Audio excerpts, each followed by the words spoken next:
Mark Twain once said, "Buy land, they're not making any more of it." So why do you want to invest in real estate? Inherent in Mark Twain's statement was that the supply of land is steady, but the demand is going to keep increasing. Therefore, if you invest in real estate, the value of that real estate is going to go up.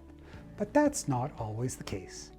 Hi, my name is Jeff Gunther, and in this short video, what I'm going to share with you is 5 ways to make money in real estate.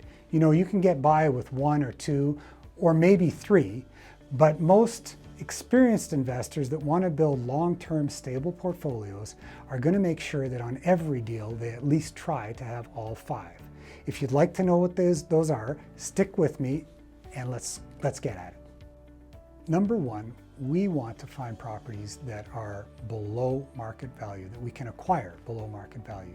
Number 2, we want to do something to that property to improve the value, to amplify the value of it. Number 3, we're going to be looking for positive cash flow. Number 4, if we've got financing in place on a monthly or annual basis, we're going to be paying down the principal on that and gaining equity in the property. And then number 5, we are going to be looking for appreciation. Let's break those down a little bit.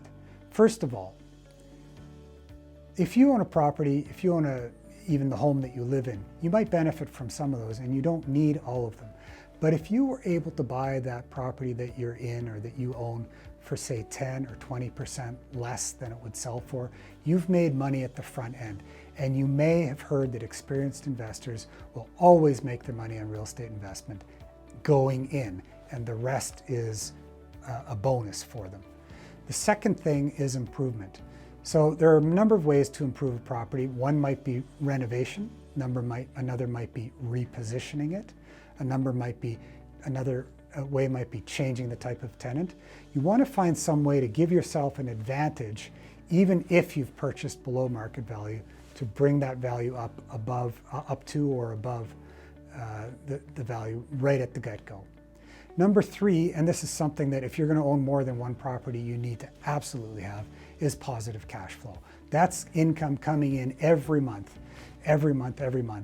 And it's going to cover over a lot of sins in other places. So positive cash flow is a very important one, especially if you're building a portfolio. Number 4 is principal reduction. So principal reduction is paying down the mortgage on your loan. Interest rates change over time, and that the amount of equity that you're gaining by paying down principal might change as well. And then the last one is appreciation. A lot of times we think, I'll just buy now and hang on, and in the future my property will be worth more. That is not always the case. There's also such a thing as depreciation, where a property you buy could end up being a little bit less than what you purchased it for. So we count that as a bonus. If I'm not making money on most of the other things, I'm not going to buy simply for one of these. So experienced investors are going to be looking for all 5. They're going to be looking to buy below market value, to improve the value of the property, to have positive cash flow, then to be paying down any financing that they may have had in place, and then finally the bonus on sale is appreciation. If you have all 5 of these, almost any investment is worth looking at. If you only have a few, you'd better be lucky and you'd better be in a strong market otherwise, and understand that that can change. So those are the 5 ways you make money in real estate. I hope on your next deal you find ways to achieve all 5 of them.